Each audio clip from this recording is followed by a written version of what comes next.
വീടിന്റെ താക്കോൽ കൈമാറി. കൊല്ലം പ്രവാസി ചാരിറ്റബിൾ സൊസൈറ്റി നിർമ്മിച്ചു നൽകിയ വീടിന്റെ താക്കോലാണ് കൈമാറിയത്. കൊല്ലത്തൊരില്ലം പദ്ധതിയുടെ ഭാഗമായാണ് വീട് നിർമ്മിച്ചത്.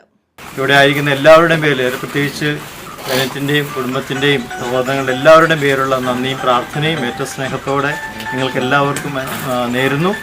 ദൈവം കൂടുതലായിട്ട് ഇതുപോലെ നന്മ പ്രവൃത്തികൾ ചെയ്യാനായിട്ട് ദൈവം കൂടുതൽ കൃപ നൽകട്ടെ എന്ന് പ്രാർത്ഥിക്കുകയും ചെയ്യുന്നു.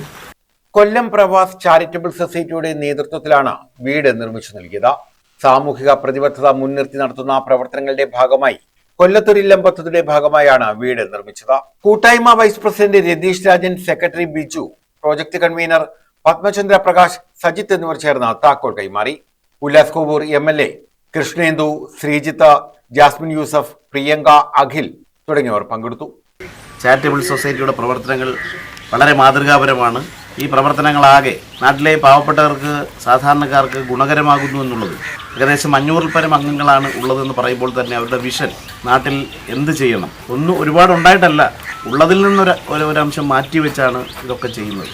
സഹജീവികളോട് കാരുണ്യപൂർവ്വം ഇടപെടാനും സഹജീവികൾക്ക് കൈത്താങ്ങാകാനും പ്രിയപ്പെട്ട സഹോദരങ്ങൾ നടത്തുന്ന ശ്രമങ്ങൾക്ക് എല്ലാ ഐക്യദാർഢ്യവും പിന്തുണയും പ്രഖ്യാപിക്കുകയാണ്. പ്രത്യേകിച്ച് നമ്മുടെ നിയോജക മണ്ഡലത്തിൽ ശ്രീ ബെന്നറ്റ്, അദ്ദേഹം ഒരു ഗായകൻ കൂടിയാണ്, കലാകാരൻ കൂടിയായിട്ടുള്ള കുടുംബത്തെ തിരഞ്ഞെടുക്കുക എന്ന് പറയുമ്പോൾ, പ്രത്യേകിച്ച് വിശുദ്ധ ഔസേപ്പിതാവിൻ്റെ തിരുമണ്ണിൽ എനിക്ക് വളരെ ആത്മബന്ധമുള്ള ഒരു പ്രദേശമാണ്.